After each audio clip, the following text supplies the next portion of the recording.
Hello and welcome to NARC Live on Wednesday the 4th of December 2024, coming to you live from Norfolk on the east coast of England with Tammy M0TC. Hello. And me, David G7URP. Lovely to see you again. On tonight's show, Kevan N4XL with a guide on how to choose a transceiver. We've got club news and views, and we find out what on earth this is. And I confess I didn't know, but did some of you? If you see that now and you haven't entered, you've got just a couple of minutes to tell us what you think that is. But first, some club news for you, and it's really an announcement that NARC 2025, because it's just around the corner, membership is now due. If you're a current member, then it's very easy to renew. It's still £10 for the whole year, which really is a bargain, as we've said before, because there are so many more people who've joined the club. It seems the best way to share that benefit with everybody, to keep the subs down to something really low. So it's £10 for the whole year, and here are the details. If you are an existing member, all you have to do is join, put your call sign as your reference. Please do that, and just send the details to the Norfolk Amateur Radio Club Bank, which is the same as it has been for several years if it's stored it. Now, if you haven't been a member for some time and you're now joining, we do ask you to fill in a form which is on our website, and it's under Join Us. There's a tab called Join Us, and you can find the form on there, just so we have the details for you. But otherwise, just pop your payment on there as soon as you can, please. Now, this is the last NARC Live for some time because of Christmas and other events. And of course, next Wednesday, we have a meeting in person at CNS School. And it's the 11th of December between 7 and 9:30. But instead of just an informal, as we've often been doing at the CNS School, we've actually got guests here. And it's all about this. We've got a slide to show you now. This is about the WRTC 2026. Now, WRTC stands for World Radio Sport Team Championship. And the UK has been awarded the hosting rights for the 10th in July 2026. Every 4 years, much like the Olympic Games, the WRTC relocates itself to a new host nation. WRTC is a radio contest event designed to provide a platform for high-achieving ham radio contesters to compete on a level playing field in the same geographic region using identical antennas, output power and other operating conditions. And here's the best bit. Not only is it the UK, but the region is East Anglia, where we are, and most stations are actually likely to be here in Norfolk or Suffolk. So each team will have had to qualify over a significant period by the time that they participate, and there's going to be 50 qualifying teams comprising of 100 operators, so 2 per station, and they're all going to come to the UK from all over the world and represent their home countries, much like you see in the Olympic Games. And the base is at Boston Lakes in sort of Cambridgeshire. So there's lots happening, and what we thought was it was such an important event to come, even if you're not generally into contesting. This is something which I think you'll agree is wonderful for the UK to be involved with. So please do come along next Wednesday, the 11th of December. There's all the details on there. It's between 7 and 9:30, and we've got members of the organising committee, including the chairman, Mark Haynes, going to come and talk to us all about WRTC, and most importantly, how we can get involved and how you can be involved with it as well. Now, as I said a minute ago, this is actually the last NARC Live for a little while, because we have the WRTC meeting at the CNS next Wednesday. Then the Wednesday after is the 18th of December, and that's the club dinner. And then the Wednesday after that is Christmas Day. So I hope you'll forgive us for having Christmas Day and New Year's Day, which is obviously a week later, off. But we'll be back obviously early in the new year. In between that, we have actually got the Koblenz Christmas Sked, and here is the date.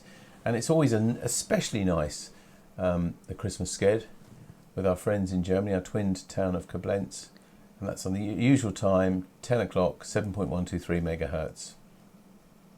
So do join for that. And we're mentioning it now, so it's not this Saturday, it's the Saturday afterwards. Just mentioning it now because there won't be a NARC Live next week. Now on to some members news. Tammy, we can see this picture. As many of you know, Stuart M0JKB used to be an AA patrolman, and he recently saw this on his AA Facebook group and thought it would also interest NARC members of a certain age. This was the standard radio fitted to all AA vehicles requiring a two-way communication setup.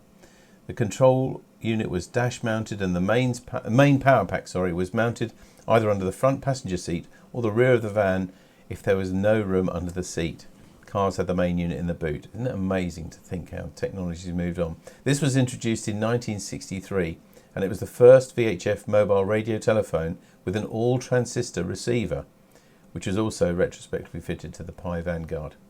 Anyway, if you're interested in that sort of equipment, I know many amateurs took this sort of equipment, the Pi, Cambridge, Vanguard, Westminster, and modify them for amateur bands. You would find this article interesting.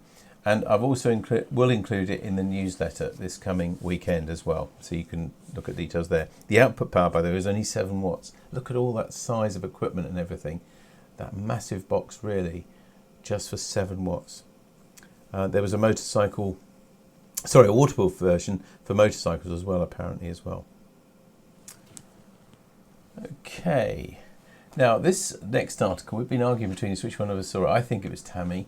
She found this on Facebook and thought you'd enjoy this. It's just a little bit funny. Yeah. I'll let you read it. This escalator is refusing to escalate. This has been escalated to the engineer who is on their way up or down to check it out. Please use the lift. As trains are very much in the news today, we thought that would be fun to include. We haven't had any other news from you, so please, you've got several weeks now to get us some news and funny things that happen to you over Christmas, or pictures and things that you see.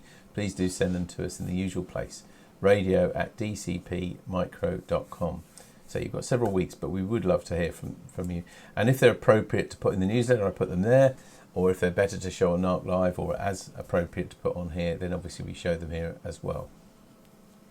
Tammy, little people, where are we going? Little people, yeah. Have you ever wondered about the signal bar on your phone?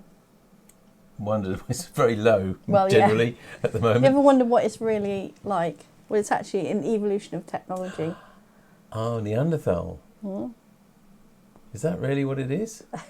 Is that a miniature? That's an unusual one, isn't it, for miniature-calendar.com? Yeah. Okay, new picture every day, and Tammy picks one out for us. That's an unusual one. My phone doesn't look like that. What? Because it's always at 0. It is. It's just still crouched one. All right. So as I said, do keep in touch with us, please, over the next coming weeks. And of course, we do have this card as well. And we also are offering this time of year, not like last year. I remember Steve, G3EVA, said, I'll send you my Christmas card list, because we're offering to send one of these. If you'd like to send one of these to somebody who you think particularly might feel cheered up around Christmas, then please let us have their name and address, and we'll be happy to send one to them. Maybe someone who's on their own, maybe someone who's lost somebody this year, now on their own. It doesn't have to be a NARC member, it doesn't even have to be a radio amateur, but anyone that you can think of who'd be cheered by a card from your club. We put a Christmas card one together. We did last year, didn't we? We did a special version for Christmas, and we'll be very happy to send them to them. But do give us plenty of time to do it, so start thinking about it now. And let us have it in the next week or so, if you can, please. In fact, I'll tell you what, if you can do it before next Tuesday, then I'll print them out, the cards, because we design them and print them here, and I'll bring them to the club so that we can actually get everybody to sign them. That's a good idea, isn't it? Yeah. So that's a real opportunity for you. So if you know somebody who'll be cheered by one, we will send them a personal card signed by everybody who's at the club meeting next Wednesday. How about that? Thank you. So, as I said, keep in touch with what you've been doing, please. Now we're going to go to the competition. When 2 weeks ago we asked you, what on earth is this? And as I said, I thought I knew what it was, but it wasn't what I thought. So, please let us know if anybody entered it online. Yeah, there is one online. Oh, there's one online. Is there? Well, we'd better read some of the ones we've had by post. We've got 2 actually, I think, on there. Okay. Okay, so Mike G8DY says, I think it's an induction cooker coil. Bruce G4KZT, I think this is an induction hob coil. Steve, G3 EVA. I've changed a few of these over the years when I repaired domestic appliances for a living. Looks like a Samsung type to me, fitted to Bosch and Neff ceramic induction hobs, amongst others. Andy M0NKR on Facebook says he thinks it's a reel of LED light or 3D printer wire. And do you know what, Andy? That's exactly what I thought it was, the Filament. LED lights. Yeah. Oh, LED lights. The LED lights, yeah. Up to you. Tom GAXQD, the powered transmit coil part from an induction hob. As these are sometimes driven at around 100 kilohertz, I wonder if one could be used as the antenna for the 135 kilohertz band.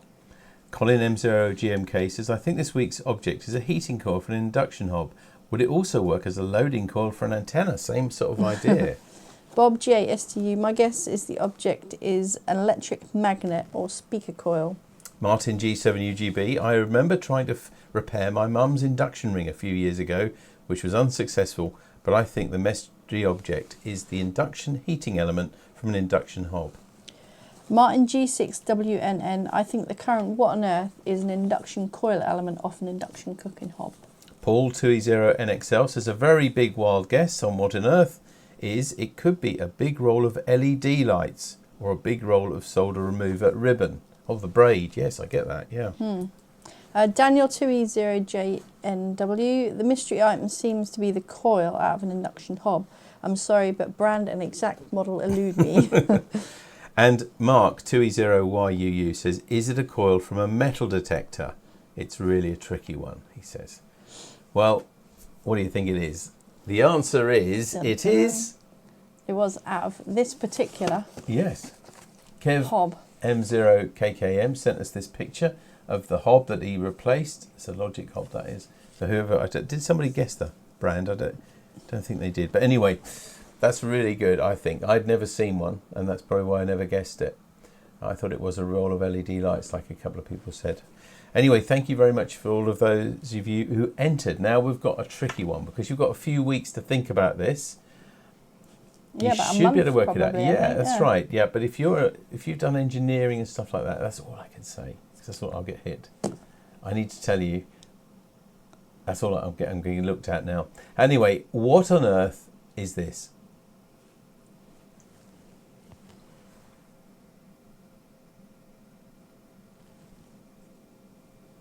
Look at that. Any idea what that is or what it's for? If you don't know what the name is. I'm not allowed to say any more. I'll get another stare. You've got a few weeks, but do send them. If you know what it is now, drop us a line now, radio@dcpmicro.com, and you'll be one of those we read out in a few weeks' time when we're back. Now, incidentally, Tammy just pointed out that on Facebook, Steve G4, we haven't got your call on there, GHO, I think it is, he said, interestingly, I've just been reading the July 1957 issue of Practical Wireless, and there is an item, Around the World in Wireless, wherein they state the AA are going to fit two-way radio into their vehicles. The new service operated for the first time at British Industries Fair in Birmingham on May the 6th, 1957. So that would tie in well, because those pictures that Stuart sent us. So thank you very much, Steve, for that. So, just to go on what's happening in the current week for NARC, everything else, all the other details of what's happening in the club, you'll be able to see on our newsletter. So this Sunday at 7 p.m. on the GB2RS News on GB3NB. On Monday, the Monday Night Net at 7:30, also on GB3NB. And at 8 p.m, the CW Net on 3.543 megahertz. And then next Wednesday, December the 11th, is our special Christmas meeting with members of the World Radio Sport Team Championship 2026 coming to tell us all about it. And as I said, please keep up to date with us with all your pictures, stories, all the things you do over Christmas. Maybe you did some radio stuff over Christmas, or you got something. Please do let us know over the holiday periods. Pardon? Or a new Christmas present. Or a new Christmas present, yeah, absolutely. Yeah, anything to do with radio or what you think people will be interested in the club. It'd be lovely to hear from you. Now, our guest tonight is no stranger to NARC Live. He's joined us several times before, but tonight he's going to tell us that and trying to help us on that most tricky subject of how to choose an HF transceiver. It's lovely to welcome Kevan N4XL. Hello, Kevan. Hello, and thank you again for inviting me to NARC. Yeah, lovely to see you again. We must have done 3 or 4 of these now over the last 5 years, I think, or 4 years. There's been a few. And for those who don't know me, I'm located here in South Carolina in the United States, called November 4XL Lima. Been a ham like many people, coming up on 50 years, and my passion is contesting. But if you're not a contester, this isn't necessarily focused on that at all. So tonight I'm going to help you people choose a HF transceiver radio. Yeah, thank you very much. And if I could just, sorry, Kevin, just to put a little mention in, that if anybody would like to ask Kevin a particular question or have a suggestion or anything, you'll be free to put them onto BATC or Facebook at any time during Kevin's talk, and we'll, of course, read them to the end. But over to you, Kevin, for your talk. All righty. This talk isn't geared to somebody who's got 4,000 or 5,000 pounds and can go out and buy a radio and try it for a month or two and then sell it and move on to the next one. This is more for people like me who have to put some thought into it because they're going to be living with the radio that they have for a few years before they can upgrade. So keep that thought in mind as we go through this a little bit. And with that, there was a man, Brian McChesney, K1LI, who most of this thoughts and ideas for this came from. I had to talk with him, and he said, sure, use whatever you want out of this. And you can find his presentation in its original form on the web. One thing about it is every radio has advantages and disadvantages. It doesn't matter how much you pay. No one radio is perfect for everything. And when I talk in here, I'll be appearing to badmouth a couple radios, but that is not the intention at all to promote or disparage any particular radio because, again, each one has its advantages and disadvantages. And what's right for me or other people that I know here or across the pond isn't necessarily the right radio for you. So please don't take offense if I say things that aren't nice about your radio or I don't say enough good things about something you think that ought to be mentioned. First question you should ask yourself is, what do you most want your radio to do? Again, one radio can't do everything. So sit down and ask yourself, are you a casual or competitive user of your radio? Rag chewing would be an example of casual use. DXing up the game a little bit, and serious contesters pretty much have to get the most out of their radio. We just saw a picture of something that you can put in the car. Hopefully things have improved a little bit since that one was first made. But are you going to put it in mobile use? Are you going to be using it portable? A lot of HFs now, you can take it out in the field, real easy to do so. Simple controls or increased capabilities. Sometimes the easier radios to use that everybody just sit down and start using without looking at a manual just doesn't do everything that you'd like it to do. And how are you going to be operating? Are you a CW man, a voice man, digital? Are you going to be using it for satellite or some of them fancy UHF and super high frequency bands? And are you going to have more than one radio? Or are you going to try and fit as much as you can into one radio? First off, you might ask yourself, how did you choose your last radio? And if you're like me, after I chose it and started using it, there are a few things I decided I didn't like. And I put on my list for next time I buy a radio, I think I'm going to look for one that has this. A lot of people use a radio at field day, or they'll go to another station and they'll say, I really like this radio. Other people like me will go ahead and ask people on the air, acquaintances, read the reflectors and the blogs, and see what other people think about our radio. You can get written reviews from RSGB or the ARL, CQ magazine. And I like to say manufacturer propaganda, because a lot of times what the manufacturer claims isn't really how it works in real life. But you can find that on Hamfest or store exhibits or YouTube channel now. Manufacturers have a lot of things on there.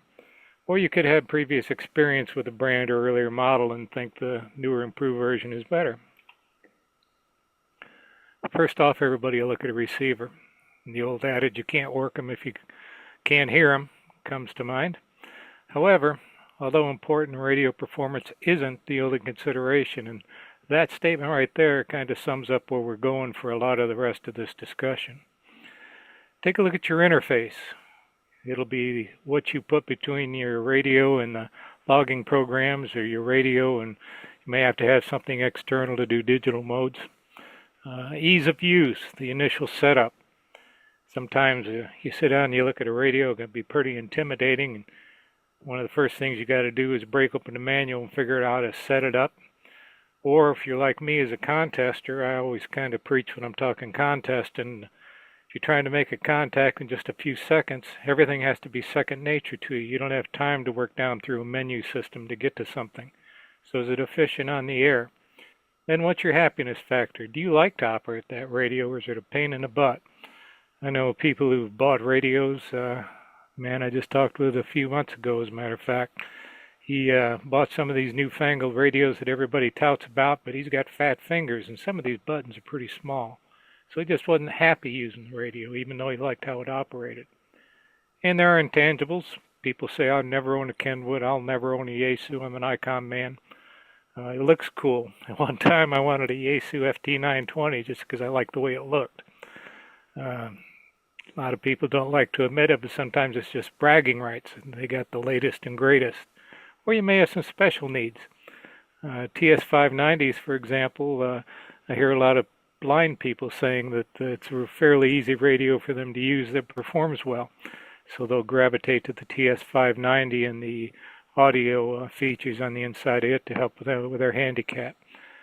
And another thing that I wish more people would think about is transmitter cleanliness. And I mention that sometimes and I get some blank stares. What? This is important? Yeah, we'll take a look at that a little bit too. So of course, us that aren't fortunate as others, price is a very real issue. And you have to look at, do you want to get a new or a pre-owned one? Sometimes people get rid of something because they've got a problem with it, and we all know that. So we prefer to buy new, but that doesn't always work. Stability. Newer models may need some post-release software revision or have some hardware issues. And if you buy a really old one, it may be obsolete now, and it's hard to get parts or the software for it if you got to reprogram things. Band coverage. Does it include VHF, UHF, and output power? There's not a lot of difference between 100 and 200 watts, and if you're an amplifier user, a lot of cases you can drive an amp with just 40 watts or something like that, so output power isn't necessarily a big deal, but for some reason people like 200 watt radios more than they do 100 watters. That does come into play when you're using the continuous or high usage radios, driving a RIDI or something like that, because you may have to turn your output power down a little bit. And what features does it have? Antenna tutor, receive antenna port, dual receive. These are kind of the standard things that some people think about, but you really need to sit down and think about that before you buy your radio. Along with that, there's the display. Does it have a band scope? For me, sometimes that band scope is a little bit too small, even though I want a radio that has it. It's too small, so you need to be thinking, can I output this signal to a larger monitor or something? Does it have a touch screen? Well, touch screens are nice, but in a lot of cases their screens are so small it's hard to hit the right thing. And then there's that thing about menus. I mentioned that before. This came out of a QST review, and the guy was looking at a new radio. I don't even remember what it was. The quote really caught my eye. My modern radio includes a built-in keyer, but it requires an inconvenient number of button pushes to operate. That is a real issue. And one of the last slides on here says that you can go online and download an operator manual. If you don't get a chance to see one and play with it, at least download the operator manual and see how hard it is to get to some of these things and what can be shown on the front displays. And back to price and performance. What type of external device connections does it have? I mentioned about that computer radio interface, receive antennas, and these days a lot of the bigger stations and people who want to do more automation want an IF output so they can feed external equipment like a SDR receiver or something. Power supply, not necessarily a big deal, but for some it is. They don't have limited room, internal, external, and size and weight. Some of these things, I looked at one rig the other day and I looked up how much does this weigh, and they said it weighed 70 pounds. As I get older, that's getting a little bit harder to lift and move around. and the upgrade path. Some of the super het radios need filters. You have to buy external filters for them, and that boosts the price up a little bit more. And not all filters are made the same. The filters in the new SDR rigs are pretty good, so that's something to be considered too. And manufacturer support. Seems like everything upgrades, and after a couple, 3 years, they no longer support that radio anymore. So need to think about that. Here's a radio a lot of people are popular with, an IC 7300. It's fun to operate. It's kind of a smaller radio. I've got a lot of people in my local club and even my contest club who like these radios. Easy to set up, play with, and you look at the screen and it's not real difficult to use, and a very popular rig. Make a step up, and here's an IC 7610, again sticking with ICOM. But why I'm showing these two slides is if you're demanding more of your rig, or you don't like going down through the manual and things, notice how many more buttons and controls are on the front. And it's easier to get to some of these things, like this little button right here I mentioned about the review in QST. Here on the front panel is a control for the keyer. Real easy to get to, so that man would have been probably better served operating this radio. This has dual receive capability, which contesters can like to use, and has DXers a lot too. I hear people say all the time that I don't need dual receive. I've got a button on my TS590 that lets I push it and I can hear what the other side's doing. I'll stipulate that they haven't really operated dual receive and seen the advantages of hearing both sides of the contact at the same time goes. I did discover over time things I didn't think were useful. After I sat down and started using them, both software and as I operated different radios, they really do make a difference. So if you find some people you respect and ask, what does this feature do for you? And you learned a little bit about what the capabilities are before you sit down and buy your next radio, you may end up being happier with that purchase than you would if you waited and discovered what it was later on. But this thing right here, this particular radio, you've got all these buttons on the side. You can touch them. These is a touch screen. The buttons down here, you can program some of these things to get things really quick. You can get to some of the filters over here. Where up on the 7300, it's much harder to reach a lot of those particular features. So I'm a person who touts, if you're a person like me, you don't want to dig down through the menu system. The more buttons on the front of the radio, the better. But as you add more and more buttons, this being an FTDX101, it does tend to start getting a little bit intimidating. And this is the particular radio I was talking about. My friend of mine, he had a IC 7800 and he liked it a lot.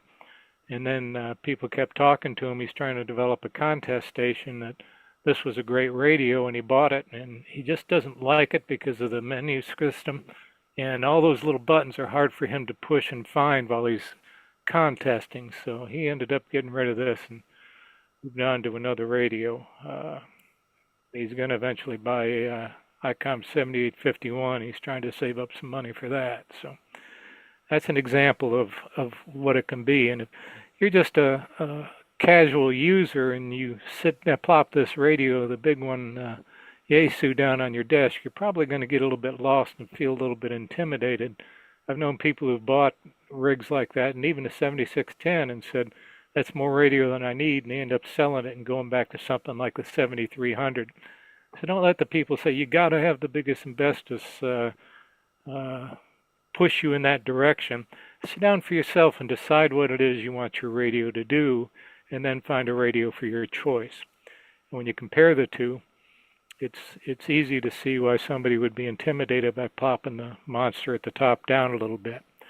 Now, one thing I will say about this, I did end up using this at a contest station, and you wouldn't think so, but this little thing up here at the top, what that shows is this is an SDR-based radio, software-defined radio, and it feeds in what the receiver is getting and the signal strength of its passband, and you can adjust the filters So if there's encroaching signals, you can move the filter back and forth. And it really helped me counteract some of the QRM that was on the band. And that's a particular feature that I would love to have. But actually, the IC7610, if I was buying a new radio right now, would be the radio that I'd buy. So there are all kinds of features and things. Every radio has advantages and disadvantages. The other thing that people, they look at the front, and a lot of times they don't take a look at the back. This is a pretty plain back. This is the IC7300. And if you look up here, there's a tuner connection. There's a ALC and a connection to tell things it's sending. And there's a key and external speaker. This is for, it says remote, but it's actually for ICOM's CIV interconnection to control devices. The USB port and accessory port. It's only got one antenna connector. Compare that to the FTDX 101. You can do far more with what's on this back of this thing than you can with the 7300. And that's important if you're thinking about growth. If you say, well, I've been kind of thinking about someday getting into this, and you're only going to buy one radio and keep it for 5 or 6 or 8 years, then you might want to consider waiting and getting something that has far more capabilities on the back end of this thing. Hooking up external monitors, IF out, receive antenna jacks, things along those lines become essential for your expansion capabilities and your enjoyment of the hobby later on.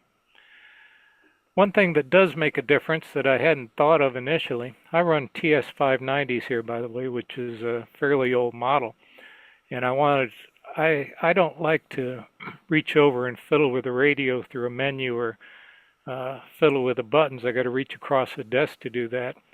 And for my particular use, I operate sometimes 30, 35 hours in a contest on the weekend. And as I get older, that gets my hands a little bit sore. So this is nothing more than a tablet that I download a program called Touch Portal on. And I program these keys to interact with my logging software. And this is a touchscreen tablet, and interact with the radio, and that's right next to the keyboard. And rather than reaching all the time across the desk to the radio, which to you people who are casual operators doesn't sound like much, but it makes a big difference. Plus the fact that I can also program things in here that are deep down buried in the menu system of the radio, and just reach over and touch it with a single tap. So just because a radio doesn't have a button or something on the front of your screen that you'd like to have, you look through the user manual and the programming manual for it, you might find out that you can set up something like Touch Portal and make that happen. This can be done with any old Android tablet phone that you have around your house. Again, I bought a fairly cheap tablet for myself. And if you don't want to do that, I know that Tammy uses a Stream Deck system there when she's doing this production. We talked about that a year or so ago. These are little outboard devices you can use, and this man has programmed things to like switch VFOs, energize or de-energizes, dual VFO, and N1MM. He's grabbing different multipliers and things. You can program your buttons to do all kinds of things as well too, and that greatly can enhance your operational fun and enjoyment. So back to the rigs, receiver specifications. Of course, sensitivity, you got to hear them to be able to work them, but that's just not an issue these days with most modern radios.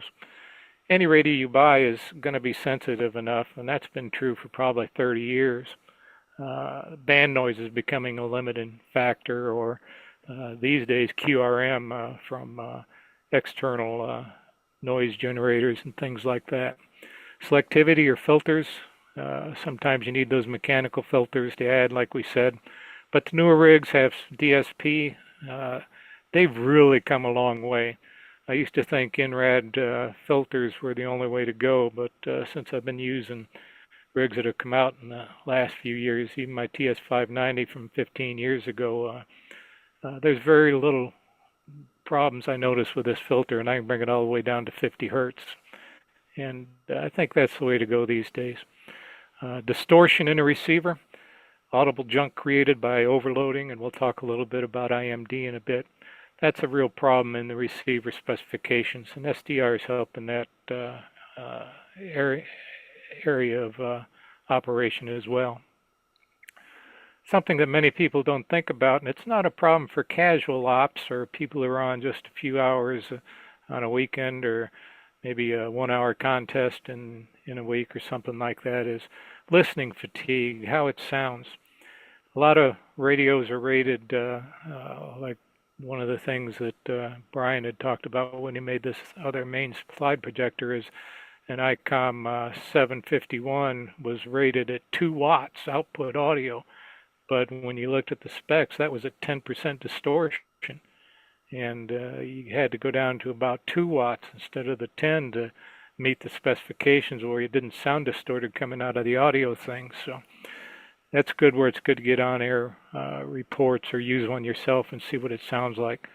And there are different capabilities of noise blankers and DSP noise reduction. Some implementations are just better than others, and even within brands, as they go from models, even as they go from one model to a newer model, sometimes they'll make the DSP a little bit worse. So it's good to play with that a little bit.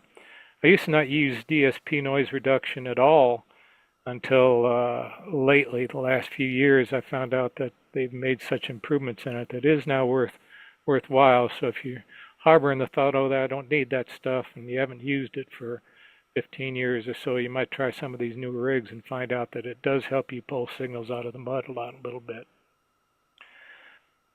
We're going to look at superhet radios a minute. This is local oscillator frequencies, is the center thing there. And then we're looking down here mostly at this oscillator phase noise skirt. It wasn't until I became a heavy, serious contester that I began to realize just how important this particular thing is, phase noise in a transmitter or in the local oscillator or the receiver. It really is becoming a big issue. And we'll have a propaganda film in a minute, but let's talk about really what's going on here. And this is a chart showing how signals get mixed in a radio. We're looking at 2 of them. We're looking at the local oscillator frequency, and this is the desired signal coming in the antenna, gets mixed with the local oscillator, and down in here is where, in the IF, is where that signal starts getting heard. But the problem is, I've got that local oscillator phase noise skirt, so it's not just a sharp frequency. This looking, I go back up here to this other page, this is what it really looks like. There's noise on the sides of that local oscillator frequency. And that's what we're showing right here, that skirt. And when these signals combine, they not only combine with the local oscillator to give you a signal down here in the IF, but these signals, both the desired and the interfering, also interact with that noise skirt from the local oscillator, and that's what it ends up looking like. This is a really bad situation, but what it looks like in the IF. So the stronger this interferer is, or the more noise there is in this local oscillator noise skirt, sometimes you can actually cover up this desired signal because the noise is so large and this interfering signal is so strong that it just blanks that right out. And the closer this interferer is to the oscillator, the greater chance you have of losing that desired signal in the noise. And again, this is for a superhet radio. And that's why so many people, DXers and contesters, focus on that. But think about it. If you're just a casual operator and you get on the air and you find somebody to do a rag chew with, or you just find a new country for you that isn't really all that rare and there's not a big pile up on it, you don't have all these big strong signals around you. It's not a contesting event. You're just on in the middle of the day. You don't have so many of these interfering signals, but if there's a bunch of them, the odds of you getting that signal covered up increase quite a bit. And I've had a lot of people tell me when I talk about this back and forth, they say, I don't need to worry about that. I've never seen that problem. Well, if you're just a casual contester, you probably haven't. Or you didn't know what was happening. I've been contested for, 8-10 years before I finally figured out that the reason I couldn't hear these people was because of this. And on this video, I'll ask you to look at a couple things. The S meter and the waterfall band noise, how they change. You'll see the S meter is going to be at 0, and it's going to stay high long after the interfering signal moves away and you can't hear it. And you'll also notice that there's band noise. You'll hear this in the audio. But when this signal first starts, you won't hear any band noise because this is a test propaganda film. But after that interfering signal moves off, you'll hear what sounds like band noise. But there is no noise there. That's all coming from that local oscillator noise skirt and stuff like that.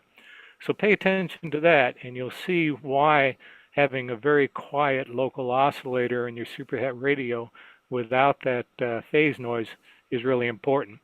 And on the screens, this upper one is where the S meter is. This is the band noise spikes that occur from the oscillator skirt. And this is a signal that's going to move off here to the right. And just kind of watch what happens, how far off this has to go. And there will be a text down here how far off the signal is. And you'll hear, first off, you'll hear a signal.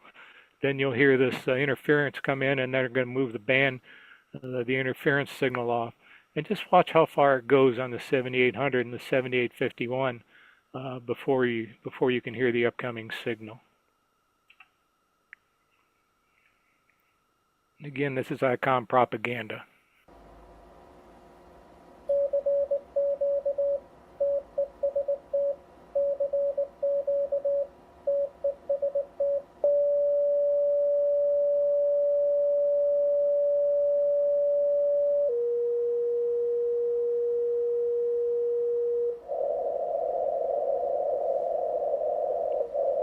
.300 hertz, can't hear the signal.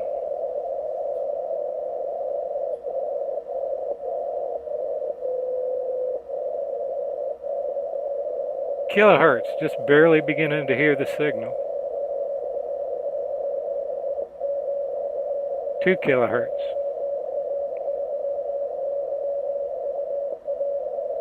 Notice there's no band popping up in the center, even though you can hear it.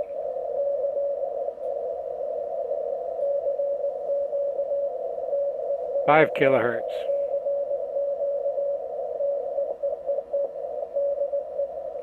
Finally getting some S meter reading up here.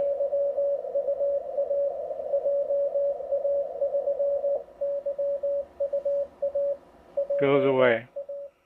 Now it's 7851.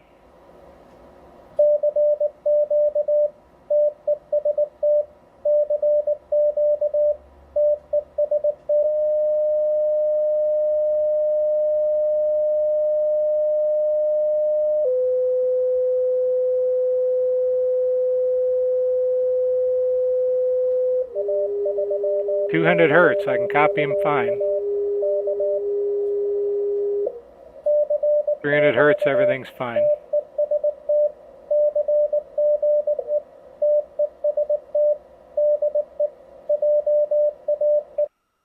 So that's why so many contesters and DXers want a radio that has a low phase noise. And I took a screenshot of my what we call the molten Q window in N1MM when I was doing the 2017 DX contest. And 46 CW stations were in a 6 kilohertz bandwidth, and that was being copied by East Coast US skimmers. That's why the DXers and contesters can benefit from a high performance receiver. Now, if you're a sideband operator, this doesn't come into play quite as much, but you still can end up getting problems with intermod distortions and things from, I've heard it before, and it does have a factor, but if you're a digital operator or you're a CW operator, that can really be a factor that affects you too. This is a chart which a man made, I forget who it was, up there reference D, whoever he was, and what we're looking for here is a guy named Rob Sherwood puts out a list of receivers. Can't do a talk about radios without talking about Rob Sherwood. And the higher this number, the better off Rob Sherwood says it is. And he's looking at that phase noise and how signals combine so that you can hear it. And you see up here that you got the flex. This is a real old chart, by the way, probably 10, 15 years, probably 15 years. Orion 2s, Flexes, K3s, they were just coming out. The ASU did real well on Sherwood's list. But what struck me as I looked at this was that ICOMs, people like ICOMs, DXers, and contesters, yet it's way down on Sherwood's list. What's up with that a little bit? And there's this thing called noise power ratio. And what they do for that measurement, instead of Rob Sherwood's method, is they put in a white noise generator across there with a very large amount of noise to simulate crowded bands.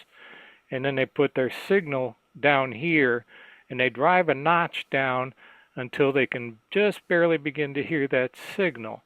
And then they measure how far that was, and the deeper that notch goes down, or the stronger the notch is, the better the receiver is at picking this stuff up. And if you measure this guy, VA70J, he also has a call AB40J, he took and he plotted out how these numbers worked for him. He's got Rob Sherwood's down here at the bottom as opposed to the noise to power ratio when he measured it. There's no single value because radio settings filters has a big effect on how that notch affects the measurement. So he's got a range. And if you look at it, ICOMs, of course, do real well in that. So I would not go against having an ICOM because of Sherwood's numbers. And for those of you who follow ratings and things about HF radios, the people that say Sherwood numbers aren't everything, there's an absolute measurement as to why that's the case. Now, I happen to use a TS590, and it's decent. Both, it's the lowest acceptable one on Sherwood's value that I would accept, and it also does well in noise to power ratio too, which is why people still like them.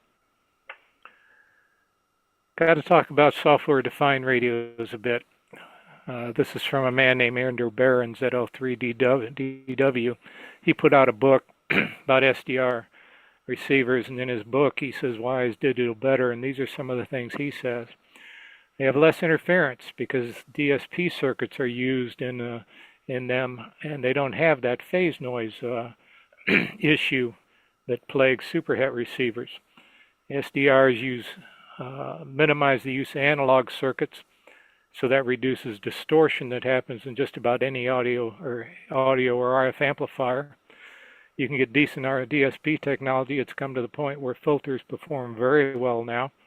They didn't used to, and that turned a lot of people off from them.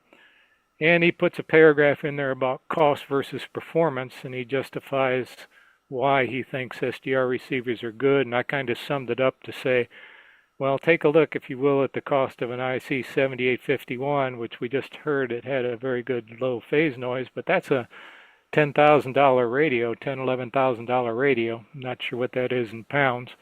And compare that to the cost of an IC 7610, which is down around $3,000. And you get the excellent performance out of the 7610 without the high cost. And the 7610 is an SDR-based radio.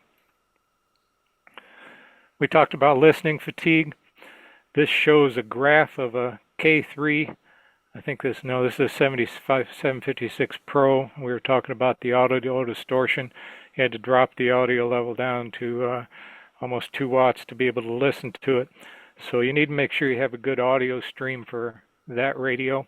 When the K3 came out, a lot of people said they had very scratchy, tinny audio. I didn't like it.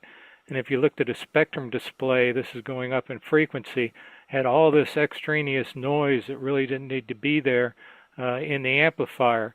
And they put an output choke to attenuate some of that noise. And then people began to say, okay, the K3 audio is acceptable.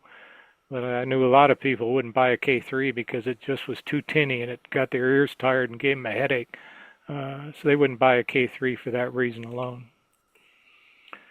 Here's something a lot of people don't think about is how good the circuitry is for noise blanker and noise reduction. And a lot of times they don't know the factor effect that an AGC automatic gain control has on a receiver. So they'll discount a receiver because it doesn't seem to work well for them. So we'll play a couple of these things. This is an electric fence noise being recorded, and then they'll cut in have a signal on it. This is for slow AGC, and listen how long it takes for the signal to recover so you can hear it again.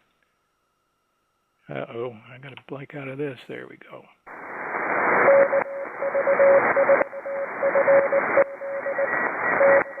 Now, if you're trying to copy that, get that constant changing, it's hard.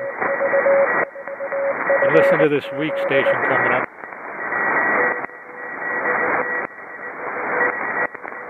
most people wouldn't try to copy that. Yep, let me go back. Most people wouldn't try to copy that weak one at all, but a contester or DXer would. Here's if you put a AGC on fast.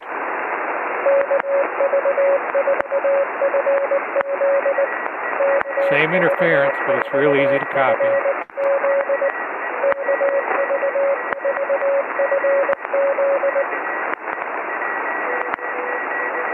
Now that weak one's still in there, but he would be copyable, be able to dig him out of the mud for that.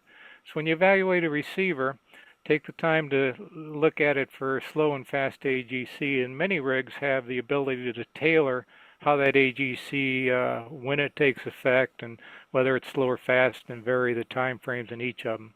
Like my 590 over here has 10 settings for slow and 10 settings for fast, and doesn't have slope tuning, but I don't find that's really necessary for me.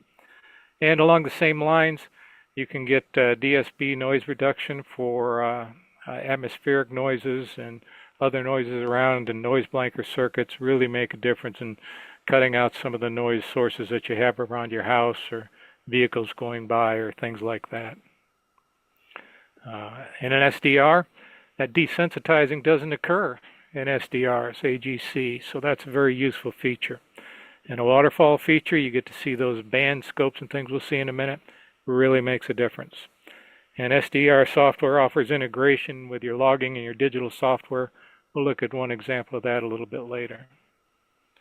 Transmitter noise, just like in that receive part, your transmitter makes these noises too. And you don't hear it because when you're transmitting, your receiver's off. But the larger this transmitting noise is, the more you're bothering and causing interference with people alongside you trying to work signals alongside of you. So it's a good idea to figure out what your transmitter noise is if you're a conscientious operator and try to reduce that by keeping this down low. And by the same token, if you drive one of these rigs like the FTDX 5000 or the old 1000 MP Fields into an amplifier, you're amplifying that transmitter noise right along with your desired signals, which even makes it worse. So there's been a lot of talk in that, and manufacturers are starting to respond now and produce transmitters with much lower noise. This is an example of some noise that happens. Let me get my pointer back here a minute. I came across him on the band and I took a snapshot of him. Look at how wide his signal is. Now that's probably not transmitter noise. He's probably just overdriving his amplifier and splattering all over the band, because look, he's here, which is about 2852, and he's got noise going down all the way to like 2844. And a lot of times they'll say, well, you're just, I've got a strong signal, it's overloading your receiver. Well, look at this guy over here. He's got nice sharp filters. His signal strength's just about the same. So that's not the case here. This guy's splattering all over the band. You don't want to do that. By the same way he's splattering because he's probably overdriving, your transmitter phase noise makes your signal be wider than it needs to be too. Look how clean that signal is right there. This is not a big deal, but I'll mention it real quick. If you're a CW operator and your radio comes, please set your rise time to 6 milliseconds or more. If it goes up sharp like that, this is your noise skirt. You're causing key clicks, and that noise causes problems with other people. 6 or more with a more gradual rise time doesn't cause as much distortion in the amp, a much better looking, cleaner signal.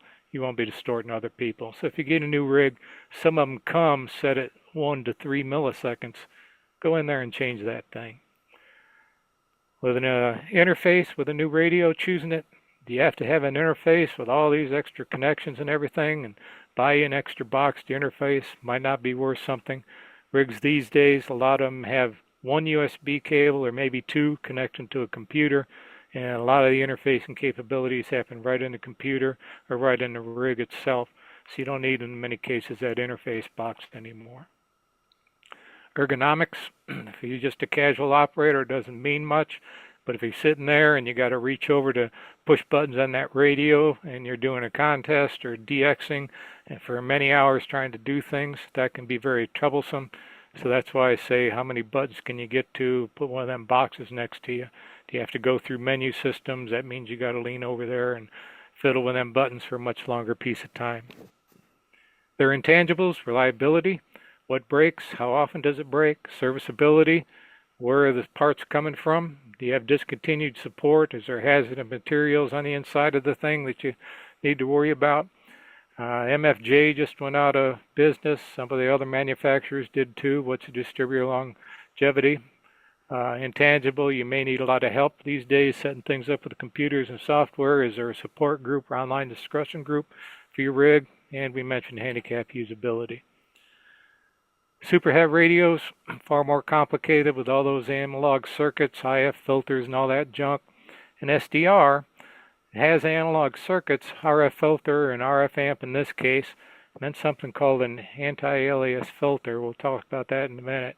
Goes to a analog to digital converter, and all that stuff's done digitally, so there's very little distortion, if any, in that circuitry, and then it gets converted to audio and spit out. You don't have the demodulators and all the additional outward stages. All this costs money to design well. These can be built much cheaper, and you can say, yeah, but SDR prices or rigs are real up there too. But again, I quote to you the performance you get out of a 7851 is a $10,000 radio compared to getting similar performance out of a $3,000 radio. Makes a difference. Aliasing refers to the distortion or artifact that results when a signal reconstructed from samples is different from the original signal. And here's an example of what we're talking about. Here comes in the signal from your antenna, goes through a little bit of stuff, and gets converted analog and digital. All that fancy stuff is done digitally. Filtration, mixing, changing, and all that kind of stuff is done digitally. And then it outputs a signal. I'm going to amplify the input and output. You can see how this kind of goes in ups and downs and real narrow circuits. And when they convert it, the lines are much more straighter. That's because you don't always recreate the original analog signal closely. That's why you hear these ads that they have such and such a converter, high-powered converters in them, and that's why they're desirable, because they can more accurately represent that incoming signal quickly and respond fast inside of the receiver to minimize their latency on the inside of them. So you got to be aware of that with an SDR receiver. The older ones aren't necessarily that fast. And they got now these things called anti-aliasing filters. And what it does is it restricts the bandwidth going into the digital part, so the digital part only works on a very small segment of the signal, the part you want to hear. And what this does, took me a while, I couldn't find an example of listening to it audibly, but this is what the signal should have looked like, in this case a photo. And if they ran it through a digital process, you see all these bands in it, which distorts the original imaging. And what this is a simulated photograph showing with and without an aliasing filter. And the audio inside of your rigs do the same thing. So people who say that SDRs don't have problem, I've heard this in multi-station that I was operating at. The signals just sounded odd, different, had some pops here and there, and it just overloaded it. And I couldn't figure out what was going on for a little bit, and then I thought, hey, I did a presentation on this, and I backed off on some of the gain on some of the circuits and turned the antenna and reduced some of the interference, and all of a sudden this weird noise went away. It was like reducing the input signal. So SDRs are not free from all the problems you can get by having strong interference from other stations. That can still happen. We're almost done here. This is in a program I used to contest called N1MM. We said that SDRs are useful for interrelating to other software. And I feed my SDR signal into N1MM, and then this represents the signals. I can just click on these signals and jump to the station, which is a real good thing to do. Or, in this case, N1MM knows what stations I've already logged, knows if I've worked them on the 20-meter band, and if I haven't, if the signal strength is above this blue line, it puts a little red dot there. So I can just use a key combination. I know this sounds like horrible things to traditional contesters. But I can just do a key combination and drop to this signal, which N1M said I've never worked that station before. Worked him, hit another key signal, jumped to this one without having to turn the VFO, work that guy, boom, jump to that guy. Or I can just go to a band and widen this thing out so I get a real big picture and see if anybody's on the band or not without having to tune up and down across the band. There's so many more things an SDR radio allows you to do over a superhead radio.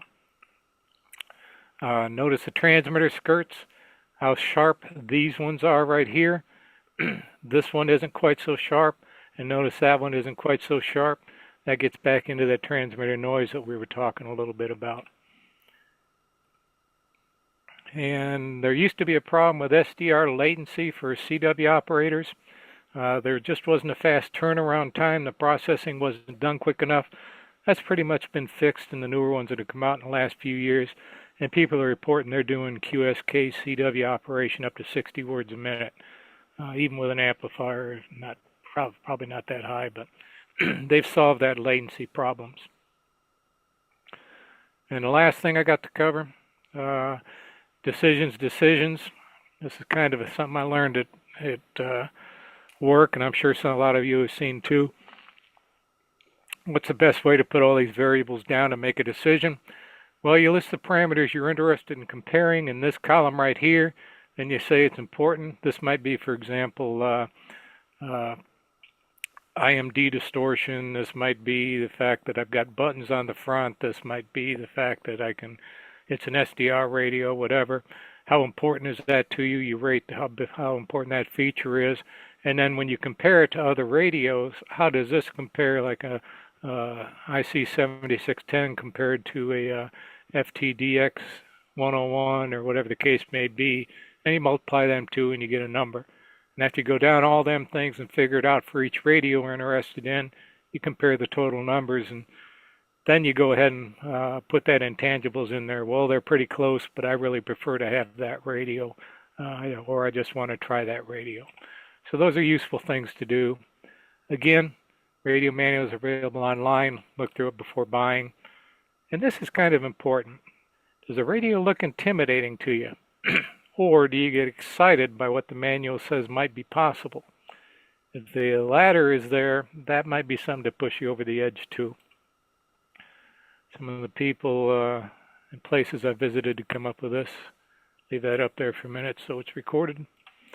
And thanks and good hunting. Last thing I'll mention about this is I have a TS590, which is not an SDR radio.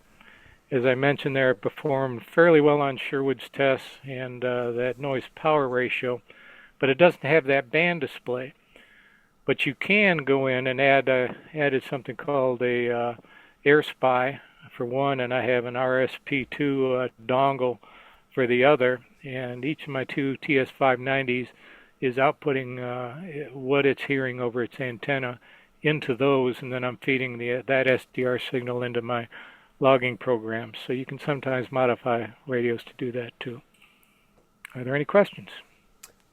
Thank you very much, Kevin. I think there's a few comments and things on there, but if you haven't already done so and you'd like to ask a question of Kevin, maybe you're pondering on buying a transceiver right now, I hope this has been a great help. Lots of complimentary comments, by the way, Kevin, including some people your side of the pond from the San Diego DVB Society, FSOC. I don't know if you know them, but there's Mario KD6ILO is watching, so that's good. Great. Welcome to you guys especially as well.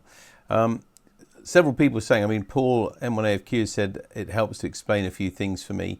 Thanks, guys. I think what's interesting is you said that the radio you're using is a 590 and it isn't an SDR radio, so it's what we'd call, I suppose, more of a traditional radio.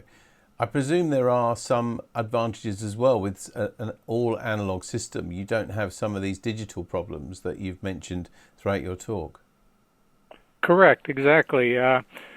First off, it's a lower cost radio, which I don't have the resources a lot of people do. And that meant it was available in my price range at the time that I bought it. But it does not have, at the time we bought it, the problems the SDRs were having with the latency. It didn't have the problems with the IMD or the so much probably had a clean oscillator, so it didn't have a lot of the problems that some of the other radios did as well. But I'm pretty well sold now on the SDRs, and if I bought a new one, I would have an SDR. I'm just saying you don't rule them out if your radio doesn't have, because you can get essentially the best of both worlds. But my radio's getting long in the tooth, so I can't expound much more beyond that to say it doesn't have some of the advantages, but frankly, I've used 7300, 7610, K3s, K4s, FTDX 101s, Flexes, IC 7800s, Orion 2s, and which are the mixture of SDR and Superhet, and my next radio will be a SDR radio. Mm-hmm. Okay, thank you. You mentioned the Flexes there. Of course, they're probably one of the first, because you can buy them without the traditional control panels on them. They do appear much more of a computer-controlled radio, really, but they've had a bit of a mixed press. You were mentioning there's some issues with some of the CW, and I know that some of our members have bought into the newer Flex radios and had some issues, but I think those are corrected now. I guess this is another advantage, really, that if a lot of the design and the work and the engineering and the architecture is done in software with computers, then it means that they can be updated and bugs and things and improvements can be implemented later. They can, and that was the comment I had, which gets back to your manufacturer support and how long will they support that radio. If you get somebody who's kind of a fly-by-night group, which is harder to do these days, then long-term support is up in the air and questionable. Flex kind of has a data, as I understand it from some of the people around here. They're a little bit slow on some of the uptake. Some of that's got to be R&D development for it. But I'm fairly certain that they are going to support their product for a fairly long time. The other thing that comes into mind basically just slipped my mind a little bit. I'm sorry, I had something important I thought I was going to share, but I guess it went out the window. That's all right. I'll read you another message by Ralph 2M0RHD. He says, excellent talk, many good hints and suggestions. Simple seems to win over complications, at least for Ralph. Fun versus technology, he says. About 15 years ago, he bought a second-hand Alinco dual band from a friend at NARC, and this has only just died after many years of fun. He then goes on to say that David, our chairman, that's me, suggested an ICOM IC718 as a good starter radio. 15 years later, it still works perfectly, and I've had 15 years of fun with this radio. As a hobby, fun is important, and sometimes simplicity is more important than knobs and buttons. Enjoying the hobby is, for me, more important than technology, and the latest model, plus the fact that as a poor Scotsman, he says, spending pounds and pounds and pounds is painful. And then he says, I think with a slight twinkle in his eye, he says, now I need to go into town to play the bagpipes to raise funds for my Norfolk Amateur Radio Club 2025 membership. Oh, I don't think that's true. Anyway, thank you very much for that comment, Ralph. I haven't got any other questions or comments for you, Kevin, but as always, it's been useful. I wonder if you'd let me have a copy of that last page of references and links electronically, and then I can add that onto this week's newsletter. Would that be okay? Because there's a lot of good references there. Be happy to, and don't listen to those people like the last person just said. Don't listen to those people who says you gotta have this radio. Take the time to ask yourself, what do I need and what's important to me? Yeah, and it's a good advice as well to look at the manual first as well to see how difficult or easy it might be to get to some of the functions you might want to use. I have a saying as well, as someone who spent a lifetime designing products, sometimes less is more. Where you have fewer buttons, it can appear to look simpler, but actually if that means you've got to go through lots of menus to get to do something, then it may be more complex. So personally, I don't think that necessarily having less buttons is a good thing, but anyway, that's personal preference. Kevin, once again, thanks very much. We've just got another comment here, sorry, for you. Roger G3LDI says, it only took 6 years to fix my Flex 6600 CW problem. Do you attribute importance to the speaker you attach to the radio? So he's asking, is the speaker an important aspect, do you think? I didn't used to think so. uh, I'm a headset operator myself, and I never really paid much attention to speaker itself. However, I would go out and find speakers at garage sales. I don't know what you call them over there, yard sales, garage sales, secondhand stores. Car boot sales as well. We call them. I would find speakers from old schools where they had them up on the wall and they used their PA system. And they're in little brown boxes here. And it was the old cone speakers that had the most natural sound of all.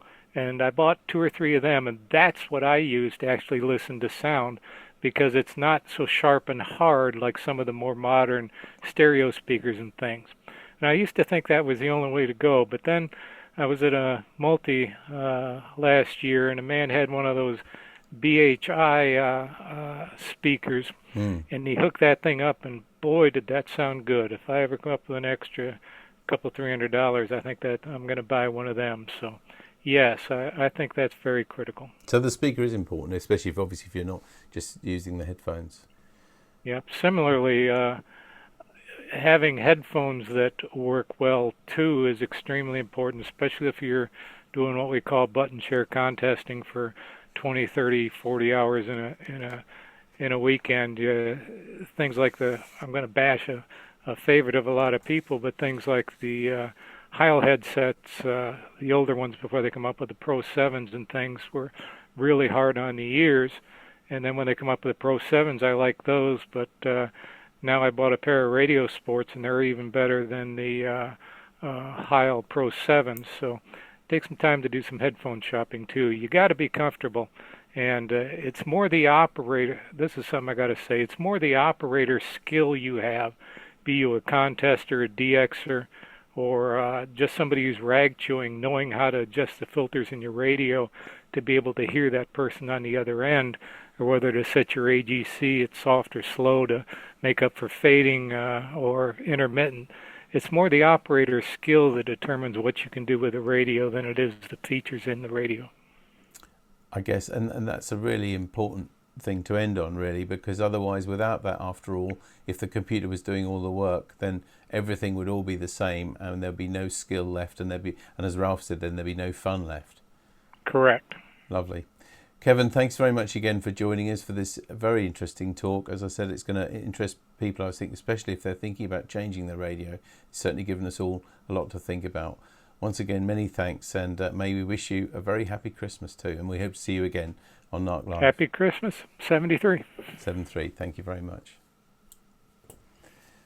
There we are, that's Kevan N4XL with another great talk, something to really think about for when you're looking at buying a transceiver.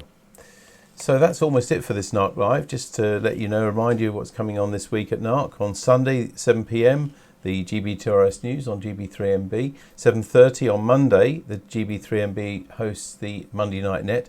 Please, as well, do help those who regularly run it to give them a break as well. It's free to anybody to operate and run that Monday Night Net. And at 8 p.m, the CW Net on 3.543 megahertz. And then on Wednesday, December the 11th, a week from now, our special Christmas meeting with members from the World Radio Sport Team Championship 2026. They're coming to see us live, and I hope you'll come and join us for that as well. And don't forget that Christmas card offer as well. If you can get to us a name and address of anybody that you think would really appreciate a card from the club, get it to me by next Tuesday evening. Then we'll print the cards out, we'll take them to the club meeting, and we'll get everybody to sign them, and that really does make a big difference to many people. Thanks once again for joining us. So from Tammy M0TC, Bye bye. and from me, David G70RP, take care of yourselves, look after each other. Bye bye.